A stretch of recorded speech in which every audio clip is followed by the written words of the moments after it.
Olá pessoal, sejam todos muito bem-vindos a mais um vídeo aqui do canal da Engenharia. Eu sou o engenheiro Felipe Rodrigues e no vídeo de hoje nós temos um vídeo sensacional para vocês, onde vamos fazer a análise de tensões e dimensionamento de um radier completo. Tá? Esse vídeo era para ter sido uma live para a nossa turma de Fundações Pro, porém a live não rolou ontem à noite, estava travando demais, então resolvi fazer esse vídeo e trazer aqui para vocês no canal também, por que não? Se você tiver interesse em participar da nossa turma de Fundações Pro ou de qualquer outro curso aqui da plataforma, fique ciente que nós estamos com 40% de desconto nessa época de quarentena. Então, oportunidade única para que você possa adquirir o seu curso com 12 meses de acesso e todo o material de apoio de ponta para que você possa aprender com os melhores professores na área de estruturas, projetos e orçamentação. Beleza? Então, o link aí para você acessar a nossa plataforma está na descrição do vídeo.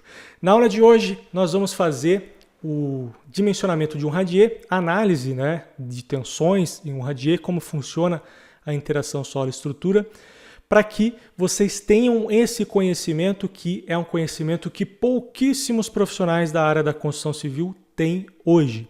E vocês vão entender por que isso acontece, porque realmente é um pouquinho complexo quando você não tem acesso às ferramentas certas e ao conhecimento certo para fazer esse tipo de dimensionamento.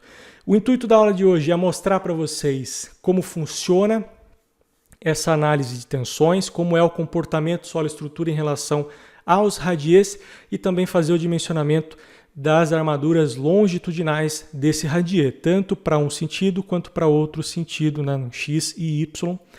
E o conteúdo completo do dimensionamento de mais radiers como esse que vocês estão vendo aqui nessa aula estarão também na nossa turma de Fundações Pro. Vamos falar muito mais além do que vocês vão ver nesta aula.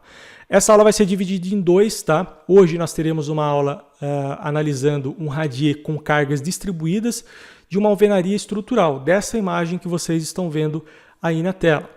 E na sexta-feira nós teremos outro vídeo onde vamos falar sobre um radier com cargas pontuais ou com cargas concentradas, onde vamos analisar um radier que tem pilares. É possível fazer um radier com pilares? Sim, e nós vamos ver no vídeo de sexta-feira.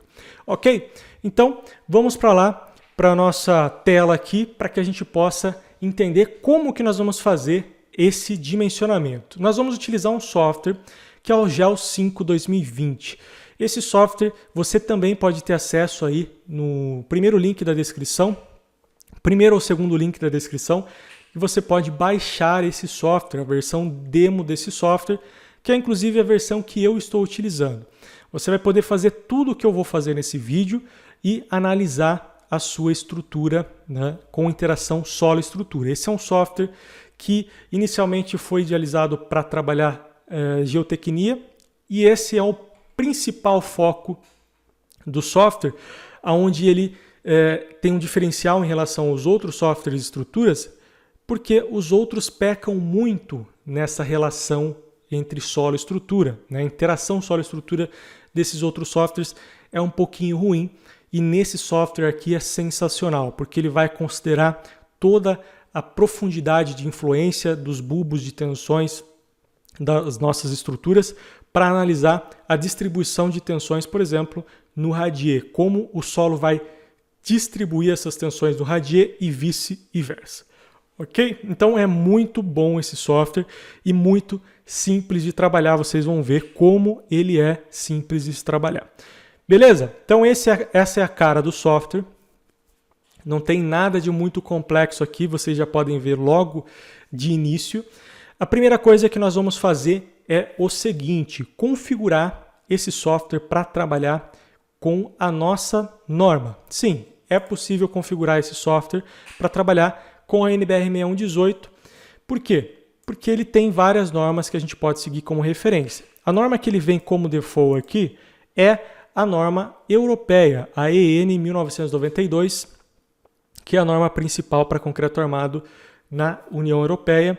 No nosso caso aqui, nós vamos fazer uma seleção da norma brasileira. Eu criei aqui, eu configurei Eu tive que configurar para que o software entenda que ele tem que usar a NBR6118 como referência quando eu for calcular concreto armado. Então eu fiz uma configuração aqui, simplesmente escolho, dou um OK, e aqui está a nossa queridíssima NBR6118 de 2014, usada como referência para elementos de concreto armado. Beleza, já configuramos a norma, agora a gente pode efetivamente começar os trabalhos aqui com o nosso software. Vou clicar aqui, primeiramente, em carregar um DXF para que a gente possa utilizar como referência. Clico aqui e eu tenho alguns arquivos.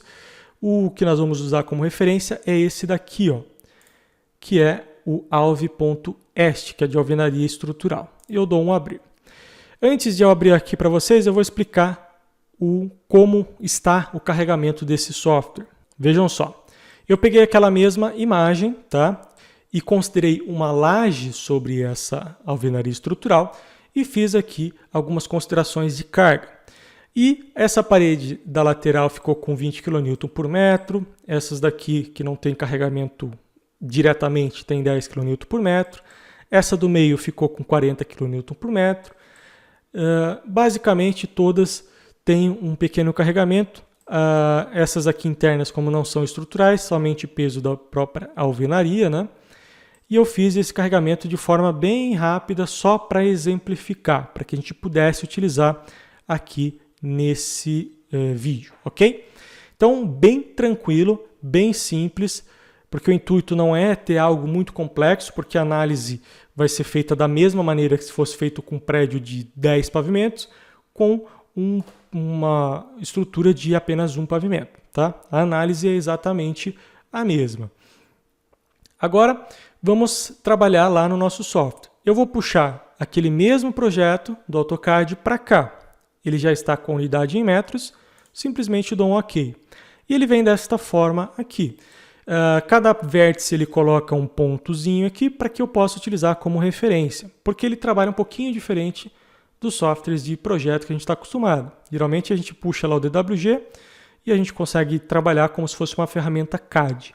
Nesse caso aqui, eu vou criar esses pontos de juntas, como ele chama aqui no software, e depois eu ligo como se fosse aquele joguinho de ligar os pontos, tá? Para criar a minha estrutura.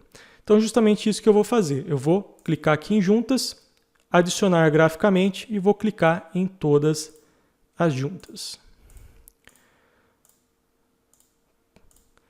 Clicando em todas, a ordem não tem problema você seguir ou não uma ordem. Se você, por exemplo, clicar em algum lugar errado, ó, cliquei e não ficou em cima do ponto onde eu queria. O que você pode fazer? Você pode simplesmente apagar. Você vem aqui no último ponto, clico nele, ó, dou um terminar, depois eu removo aquele ponto. Tá? E eu continuo adicionando os pontos aqui normalmente. Coloquei todos os pontos e agora eu vou simplesmente criar a borda do meu radier. Como que eu faço isso? Com a ferramenta linhas. Clico aqui em linhas e eu vou adicionar graficamente. Começo a ligar as linhas aqui, ó. Justamente como eu disse, joguinho de ligar os pontos. Fiz somente a parte externa, porque eu quero fazer apenas o meu radier por enquanto. Feito isso, eu vou aqui em macro elemento e vou criar efetivamente o meu radier. Vou adicionar graficamente, clico na linha da borda que eu criei aqui. E agora sim eu vou configurar o meu radier. Primeira coisa que ele me pede é a espessura do radier que eu quero trabalhar. Vamos trabalhar aqui com uma espessura de 12 centímetros. É um radier pequeno, né? Um radier que não vai ter muita carga. E eu costumo trabalhar com 12 centímetros no mínimo. Por quê? Porque eu gosto de trabalhar com espaçadores do tipo trelicinha, né? Daquela mesma trelicinha de laje, né? Porque a gente tem uma armadura inferior, né? Armadura de base, que é efetivamente a armadura que vai dissipar as tensões do meu radier, e tem a armadura superior, que é para tanto servir como armadura de transferência, né? Quanto para a armadura negativa, caso eu tenha essa necessidade. Então, eu utilizo para fazer esse espaçamento aí, uma trelicinha que a menor que eu consigo encontrar é a H6, né? Que tem 6 centímetros de altura. E como eu gosto de deixar 3 centímetros de cobrimento, em geral, se eu tenho 3 embaixo e 3 em cima, já dá 6. Mais a altura da trelicinha, 12 centímetros. Então, 12 centímetros é o mínimo que eu costumo trabalhar quando eu dimensiono radier, ok? Então, é por isso que eu estou utilizando 12 centímetros e não 10, que seria a medida mínima por norma. Aqui eu vou escolher o material, eu tenho concreto e aço como default e outro. Aqui você pode depois especificar as características desse concreto, como o modo de elasticidade e outros parâmetros aí que você precisa definir. Nesse caso eu vou escolher concreto e aqui ele me dá um catálogo, onde eu tenho várias resistências. Eu vou escolher a resistência de 25 MPa, classe C25, dou um OK. E ele já me mostra aqui todos os parâmetros desse material, como módulo de elasticidade, como módulo de deformação cisalhante, coeficiente de expansão térmica, peso específico e assim por diante. Então ele já calcula tudo isso para mim, para que ele possa utilizar durante o processo de dimensionamento. Certo? Eu dou um adicionar e fechar. Beleza. Adicionei o material e a espessura para o meu radier já está basicamente pronto e finalizado. Agora, como esse software trabalha com elementos finitos, nós temos que criar uma grelha. Por quê? Como que funcionam os elementos finitos em suma, né? Em síntese? Ele vai dividir toda essa estrutura em pequenos elementos e vai calcular tensão-deformação para cada um desses pequenos elementos, dessas pequenas seções da minha estrutura completa. E depois ele vai gerar um diagrama de tensões considerando cada um desses pontos. Então eu preciso, para fazer isso, criar uma grelha. Então eu entro aqui na ferramenta geração de grelha ou geração de malha e vou definir uma malha. Ele coloca aqui o tamanho da malha que você quer definir. Se eu colocar 1 metro, o que ele vai fazer? Ele vai criar uma malha com mais ou menos o tamanho, né, a dimensão de 1 metro, tentando aqui ligar todos os pontos. Mas eu estou achando que 1 metro é muita coisa. Quanto menor a minha malha, mais preciso será o meu resultado. Obviamente que isso vai demandar mais tempo de processamento, mas eu vou trabalhar aqui com uma malha de 20 centímetros de dimensão. E vejam só como que ela fica. Ó. Fica bem menor a malha e ele vai calcular tensão-deformação para cada um desses pontos e depois a gente vai fazer o dimensionamento. Certo? Então, gerando a malha, a gente pode prosseguir colocando uma base para esse radier. O que é a base? É o solo. O radier é um elemento de fundação e ele tem que ter um apoio que é justamente o solo que eu vou trabalhar. Então eu vou aqui na ferramenta subsolo de macro elemento. Clico nele e vou adicionar um subsolo para esse elemento aqui. Ele me pede 2 parâmetros aqui, C1 e C2. O que é isso? C1 e C2 é a constante de Winkler. Ah, Felipe, é aquele coeficiente de mola? Não, ele é um passo além dos coeficientes de mola. Por quê? O coeficiente de mola, eu vou até tentar desenhar para vocês como que funciona esse coeficiente de mola. Vejam só, imaginem o seguinte, que eu tenho aqui um radier, tá? Um radier qualquer, e eu tenho também aqui um solo. Então aqui embaixo, ó, desse radier, eu vou ter um solo que é indeformável, certo?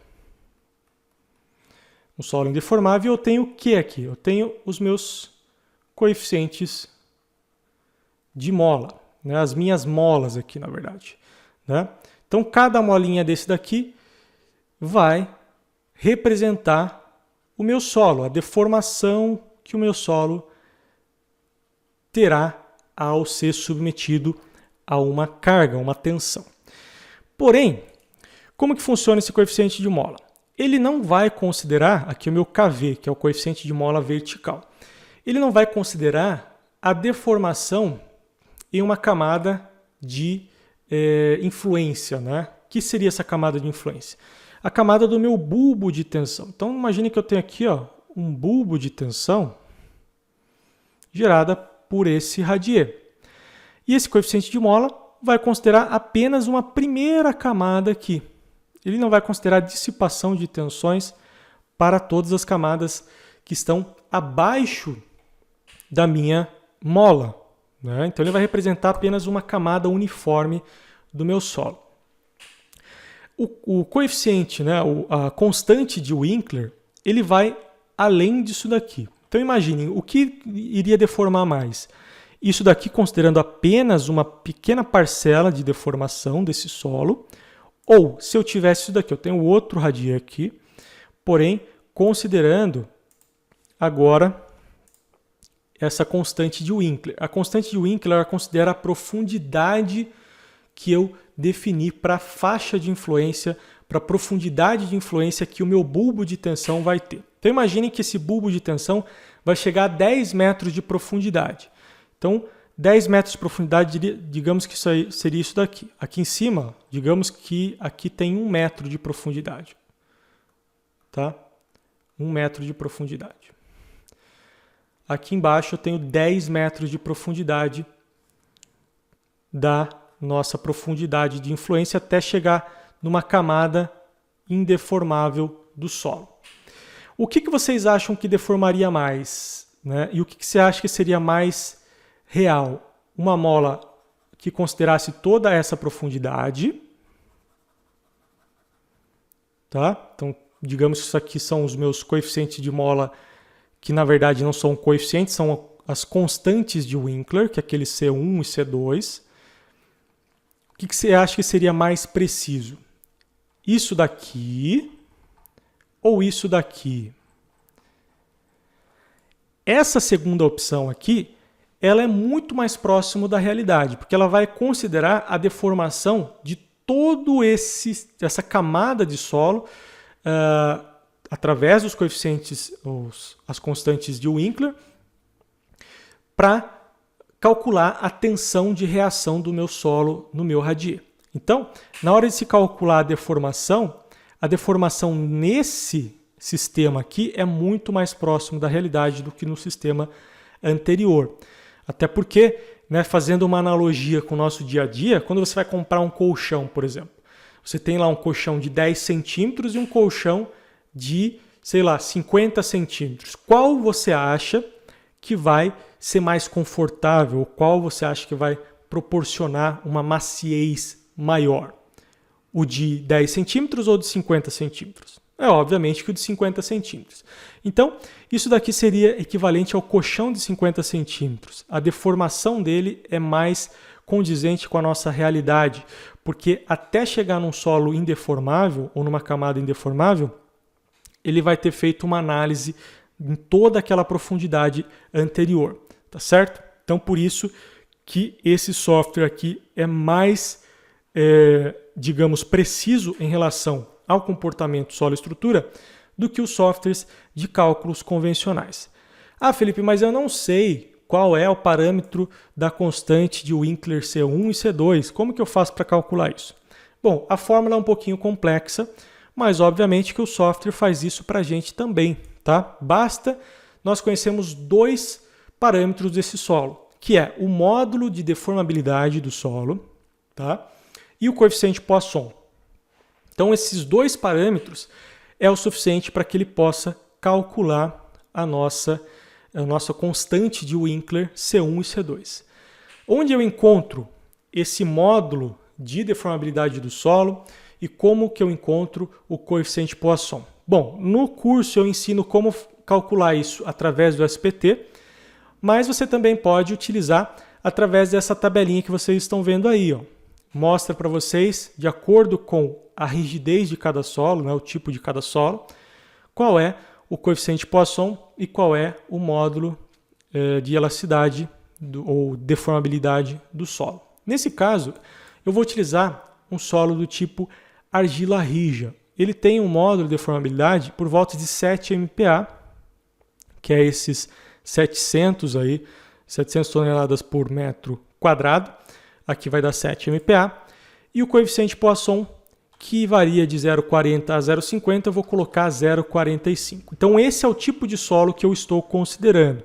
Eu olhei lá no meu perfil do SPT, encontrei esse tipo de solo como solo mais desfavorável e vou utilizar ele como referência para calcular as minhas constantes de Winkler.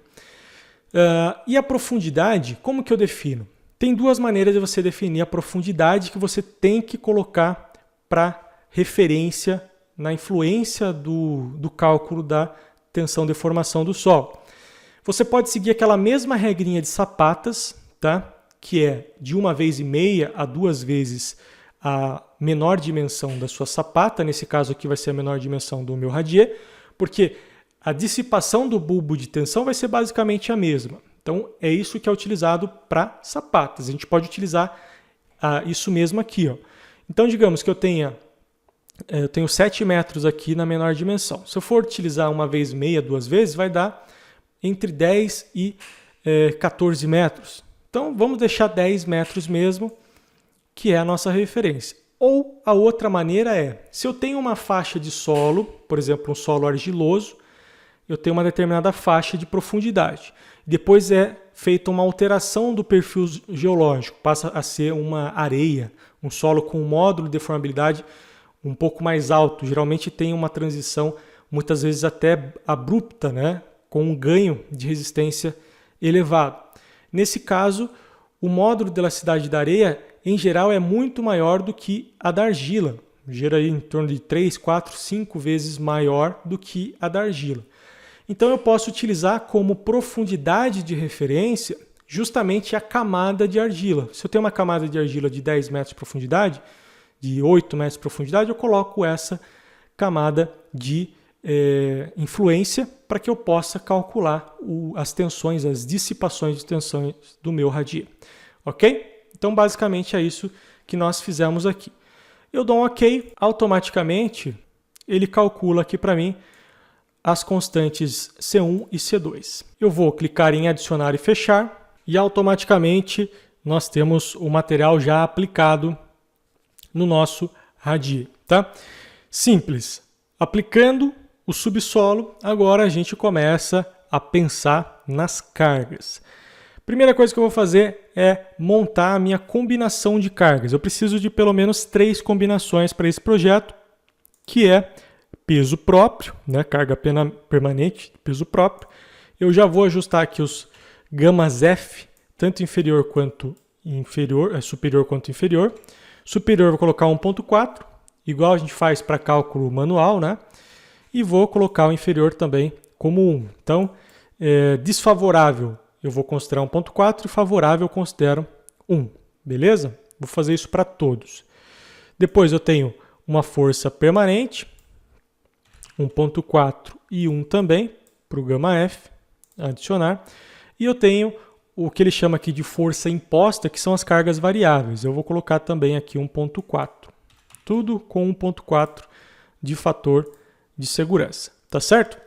Então já coloquei aqui todas as minhas combinações de carga e eu posso agora efetivamente aplicar as cargas no meu radier. Primeira carga que eu vou aplicar aqui vai ser uma carga variável, uma carga imposta, como é chamado aqui no software, que vai ser uma carga distribuída no piso do meu radier. Então, venho aqui adicionar graficamente, clico no piso e vou colocar uma carga de 300 kg por metro. Tá?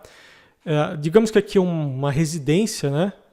Geralmente residência de 200 kg, 250, depende do ambiente. Eu já estou padronizando aqui para 300, para a gente não perder muito tempo. Então coloco menos 300, porque é uma força contrária à gravidade. O software funciona assim, toda força contrária à gravidade, você coloca um sinalzinho de menos.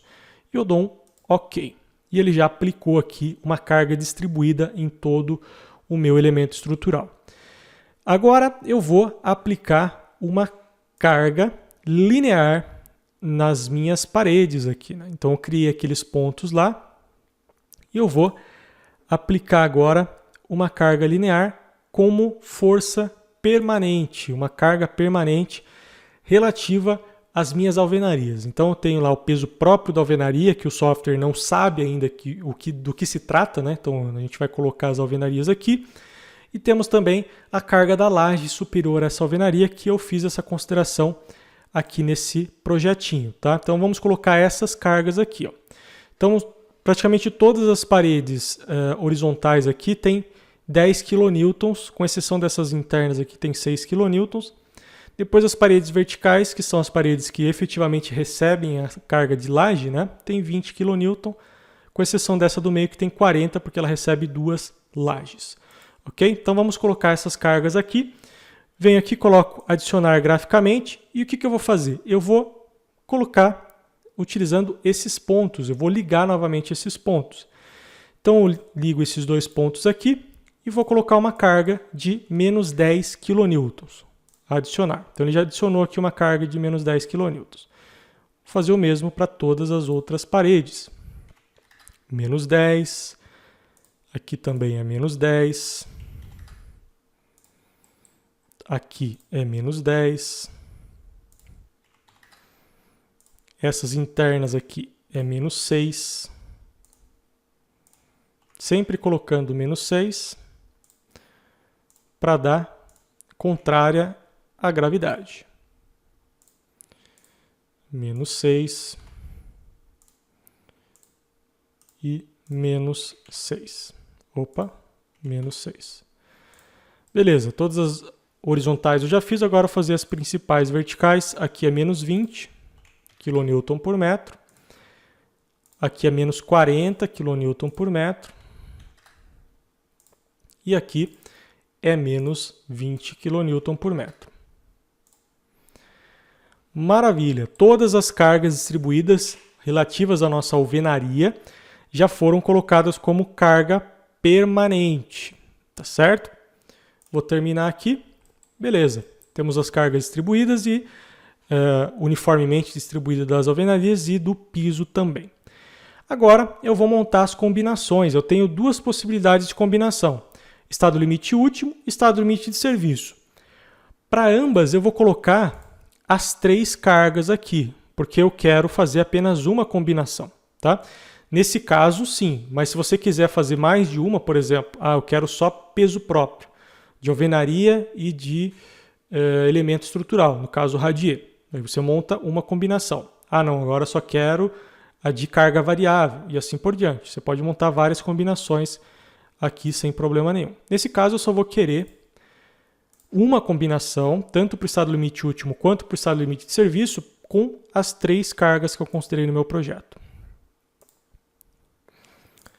Ok? Coloquei uma mais aqui, eu vou apagar. E beleza. Agora, eu já coloquei todas as cargas, me falta definir alguns parâmetros do aço que eu vou utilizar. Então eu vou aqui, ó, parâmetros de dimensionamento. Vou aqui, ó, realizar dimensionamento. Combinações para dimensionamento, eu quero todas as combinações que eu criei ali em cima. E eu vou escolher o aço que eu quero trabalhar. Nesse caso, o aço CA50, que é o aço de acordo com a NBR 6118. Dou um OK. Ele já coloca aqui a tensão de escoamento do aço, 500 MPa. A armadura transversal, você tem a opção de trabalhar com estribo ou com gancho. Nesse caso, para radier é comum apenas armaduras longitudinais, né? Então nós vamos trabalhar com gancho, não vamos trabalhar com estribo. Dimensionamento de macroestrutura, nós temos aqui alguns parâmetros. A distribuição de armadura, ele vai distribuir as armaduras ortogonalmente. Então eu tenho uma armadura nesse sentido aqui e depois uma armadura nesse sentido aqui, tá? Mas você pode colocar mais de uma armadura, colocar em vez de 90 graus, diminuir essa angulação, você pode configurar isso daqui aqui. Nesse caso, eu vou deixar em 0 grau e 90 graus. E temos aqui o cobrimento, né, que ele está considerando como 30 milímetros do centroide da armadura até a face externa do radier. Para ambos, né, tanto para a camada inferior quanto para a camada superior. Então eu vou deixar como 30 milímetros mesmo, que é os 3 centímetros, como referência aí. Beleza. Teoricamente, já podemos fazer a análise do nosso radier. Então eu vou clicar aqui na análise para ver se eu não esqueci em nada. Se eu não esqueci, ele vai simplesmente fazer a análise. Beleza, não esqueci de nada, ele fez a análise conforme o esperado aí. Aqui, ele já me apresentou um gráfico zerado. O que é esse gráfico? Peso próprio da carga permanente, né? Nesse caso aqui, momento em X. Ele só está considerando uma das cargas aqui. Eu vou colocar a combinação de estado limite último que eu configurei lá. Ó.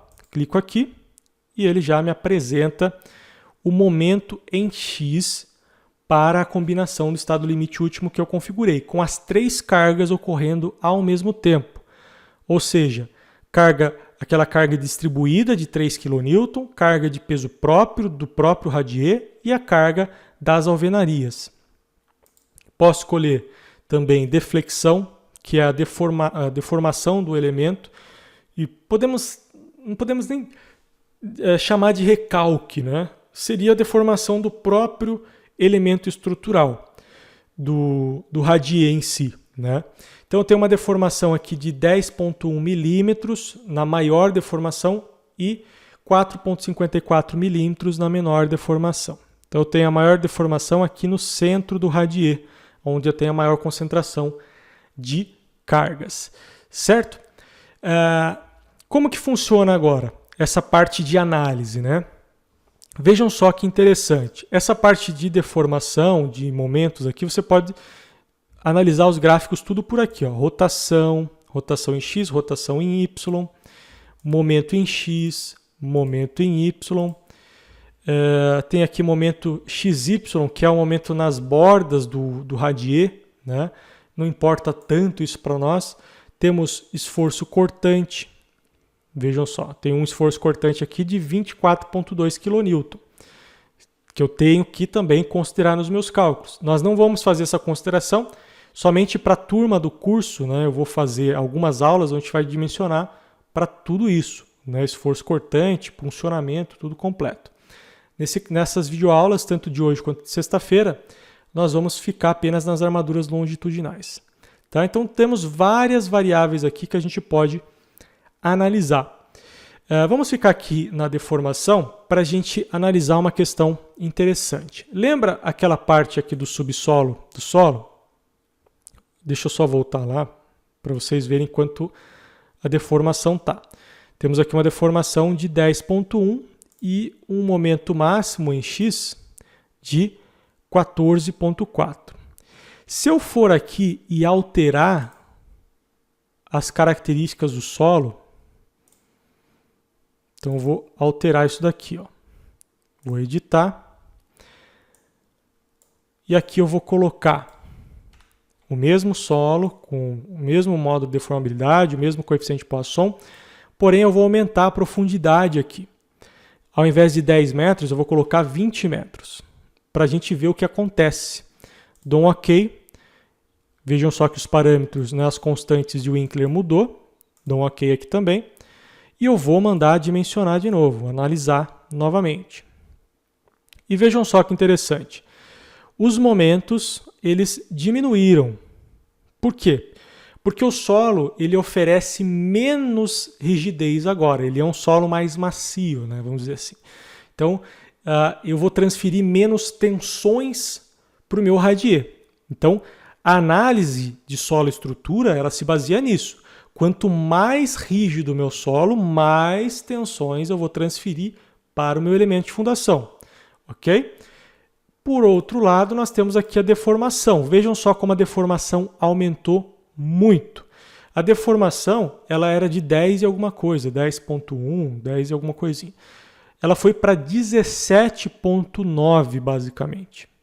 Ou seja, a deformação permitida por esse solo, por ele ter uma camada de influência maior, é consequentemente maior também. Né? Então, por isso que nós temos que colocar as informações corretas.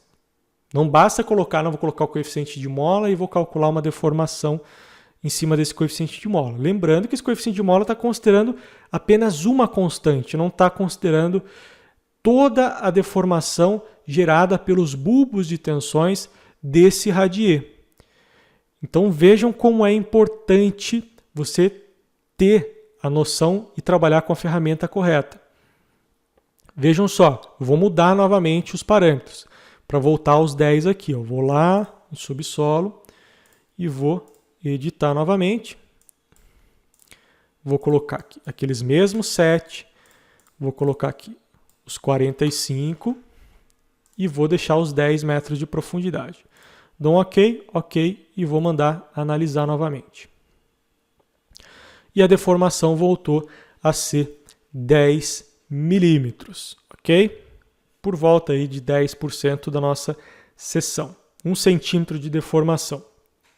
E o momento, ele vai aumentar um pouco, né? Se a gente colocar aqui o momento em X, ele era de 13, considerando o outro solo, né? Agora ele foi para 14,4, ou seja, o solo está mais rígido, por consequência ele está adicionando uma tensão ao meu elemento de estrutura, né, a minha fundação, porque ele não permite essa deformação, tá certo? Então é inversamente proporcional. Quanto mais rígido o meu solo, eu tenho uma menor deformação, porém um maior momento, uma maior distribuição de tensões no elemento estrutural. E quanto mais molinho o meu solo, eu tenho uma menor distribuição de tensões para o meu elemento estrutural, porém uma deformação maior no solo. Ok? Então, basicamente, essa é uma análise muito importante que você tem que fazer, justamente para fazer, por exemplo, uma análise de recalque, né? Porque a deformação, basicamente, você pode transformar ela em um recalque, né? Porque é a deformação do elemento estrutural em si. Então, nesse caso, podemos dizer que nesse elemento aqui eu tenho um recalque de aproximadamente 1 centímetro, considerando a tensão mais desfavorável do meu elemento estrutural. Logicamente que a dissipação vai acontecer em todo o elemento estrutural. Ele vai se deformar muito pouco, obviamente, vai ter uma rotação no elemento estrutural. Então, imagine que eu tenho aqui o elemento estrutural, ele vai se deformar. Então, eu tenho uma leve rotação. Obviamente que nesse projeto aqui, muito maior, né, na escala, mas o concreto ele vai se comportar dessa mesma maneira. Porém, o recalque ele acontece de forma, né, no elemento como um todo. Tá? Ele não acontece simplesmente em uma parte do radier. Por isso que nós dimensionamos esse radier com uma rigidez suficientemente grande para que ele tenha uma dissipação de tensões em toda a sua área. Do contrário, vai acontecer fissuras no radier, tá? Então, por isso que a análise de solo é tão importante nessas questões aí do radier, certo? Bom, a análise principal seria essa. Agora, vamos fazer um dimensionamento bem rápido desse radier. Eu vou utilizar o próprio software e depois eu vou... Não, primeiro eu vou fazer manualmente, utilizando o MatCAD, e depois a gente compara com o resultado da armadura gerada pelo software, tá? Então eu vou abrir o MatCAD aqui bem rapidamente para a gente fazer esse dimensionamento. Bom, estou aqui com o MatCAD aberto, o que eu vou fazer? Eu vou utilizar os momentos máximos para calcular uma armadura. Então eu tenho um momento aqui de 14,4, né? Um momento 14,4 e um momento negativo de menos 4,2. Então eu poderia calcular uma armadura positiva com esse momento máximo e uma armadura negativa com esse momento mínimo, se eu quisesse. Nesse caso, vamos dimensionar uma armadura positiva somente, só para vocês verem como é que funciona. O dimensionamento funciona exatamente como o dimensionamento de uma laje. Vou colocar aqui um textinho, ó. Radier para alvenaria estrutural. Ok? Beleza, primeira informação, MD. O MD aqui no software está me dando 14,4 kNm. Porém, quando a gente está trabalhando com área de aço, geralmente é ideal a gente trabalhar kNm/centímetro. Por quê? Porque o resultado já vai dar em centímetro quadrado, que é mais familiar para a gente. Então, nesse caso, é o que eu vou fazer. Eu vou transformar 14,4 kNm em kNm/centímetro, que nada mais é do que multiplicar por 100. Então, o meu MD vai ser 14,4 vezes 100, que dá 1440, se a gente for arredondar aí. Então, eu vou colocar aqui em decimal, 1440, certo? A altura do radier que nós temos aí é 12 centímetros, conforme a gente configurou lá no nosso software. Temos também a altura útil, que é o nosso D aí, que vai ser o H, que é a altura, menos 3 centímetros de cobrimento. Ok? 9 centímetros. Aqui é centímetros e aqui é centímetros. E temos o BW. Quando estamos dimensionando uma laje, o BW é igual a uma faixa unitária de 1 metro. Nesse caso aqui, 100 centímetros. Ok? Beleza, essas são as informações iniciais que a gente precisa. E a gente pode utilizar a tabela do KCKS, que é essa tabela aqui para dimensionar as armaduras, que é justamente isso que eu vou fazer. Então eu vou calcular um KC, que vai ser o BW vezes o D ao quadrado, tudo isso dividido por MD. Para quem está se perguntando que software é esse que eu estou utilizando, é o MatCAD, tá? Eu já utilizei ele várias vezes aqui no canal, mas sempre tem pessoas novas que não conhecem. É um software de fazer roteiro matemático, né? Podemos dizer assim, roteiro de cálculo. E ele já faz as contas para a gente automaticamente. Ok? Então, meu KC deu 5,62. Se eu for aqui na tabela do KCKS, eu tenho o concreto classe 25, 5,62, o mais próximo que eu tenho aqui é 5,5, no qual o meu KS para o aço CA50 é 0,025. Então, KS 0,025. Com o KS em mente, eu já posso calcular a minha área de aço, que vai ser KS vezes MD, dividido por D. Isso dá 4, ver se ele dá 4 exatamente, vamos só colocar aqui. Ele deu 4 exatamente. E eu posso colocar aqui centímetros quadrados. 4 centímetros quadrados é a área de aço que eu tenho no meu projeto. Agora, como que eu sei quantas barras eu vou utilizar, qual a bitola? Se eu tenho área de aço, basta eu escolher uma bitola. Então, a bitola que eu vou escolher aqui, vamos escolher, por exemplo, uma bitola de 6 milímetros, né?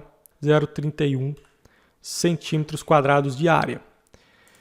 Para eu definir quantas barras eu vou precisar, que eu vou chamar aqui de N, nada mais é que a área de aço total dividido pela área de aço de uma bitola. Para uma bitola de 6 milímetros, eu preciso de 13 barras basicamente. E o espaçamento nada mais é do que o BW, que é 100, dividido pelo número de barras. 7,7 centímetros de espaçamento para garantir a dissipação dessas tensões aplicadas aí no meu radier. Ok?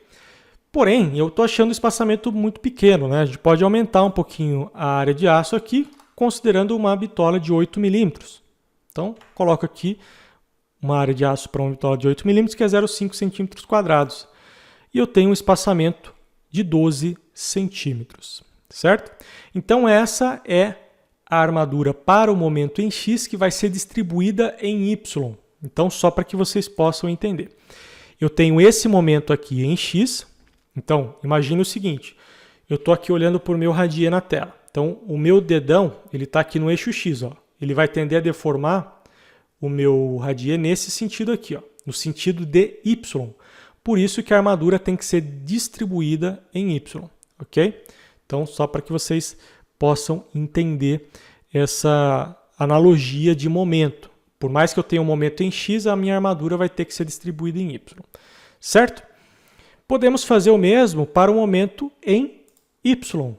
Então, o momento em Y, o maior momento que eu tenho aqui é 7,3 kN.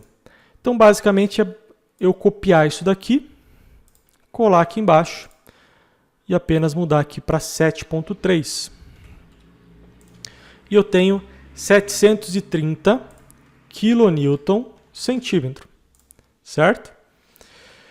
Um KC de 11,09, se eu abrir aqui a tabela do KCKS, 11,09, eu tenho 10,6, é o mais próximo, que tem um KS de 0,024. Então, 0,024, eu tenho uma área de aço de 1,94 centímetros quadrados. A gente pode considerar aqui um cálculo de uma armadura mínima, que inclusive eu não fiz aqui em cima, mas vamos fazer aqui embaixo para ver o que seria a armadura mínima. Então, a S mínimo nada mais é do que o BW vezes o H vezes 0,0015. Isso dá 1,8 centímetros quadrados. Então, essa é a armadura mínima para essa seção do radier. Nenhuma das minhas armaduras deu menor que a armadura mínima. Então, eu fico com a armadura calculada. Ok? Considerando uma bitola de 8 milímetros, eu precisaria de um espaçamento de 25 centímetros para o momento em Y, o que é muita coisa, né? Então eu posso diminuir aqui essa bitola para uma bitola de 6 milímetros. E aí diminuiria o espaçamento para 15, quase 16 centímetros. Ok? Então a nossa armadura ficou. Vamos passar aqui para baixo.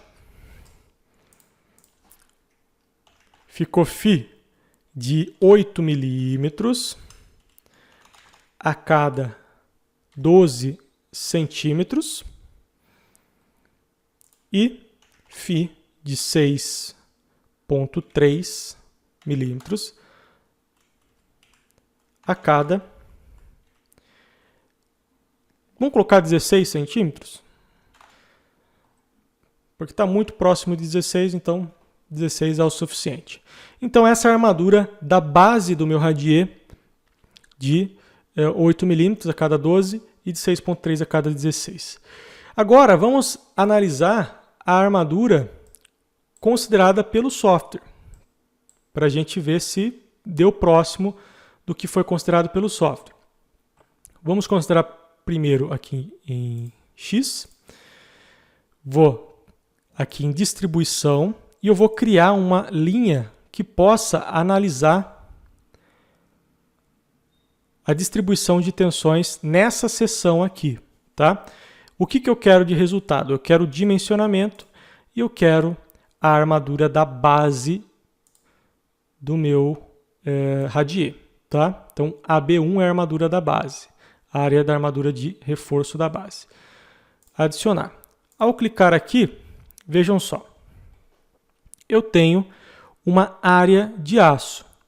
A área de aço nesse trecho aqui é de 320 milímetros quadrados, o que daria aproximadamente aí, se a gente dividir por 100, né, o que daria aproximadamente 3,2 centímetros quadrados. Mas, lembrando, aqui não é onde eu tenho o momento máximo. Se a gente voltar aqui na análise, o momento máximo é onde eu tenho o pico aqui do vermelho, né, do 14,4 aqui, ó, mais ou menos aqui, podemos dizer.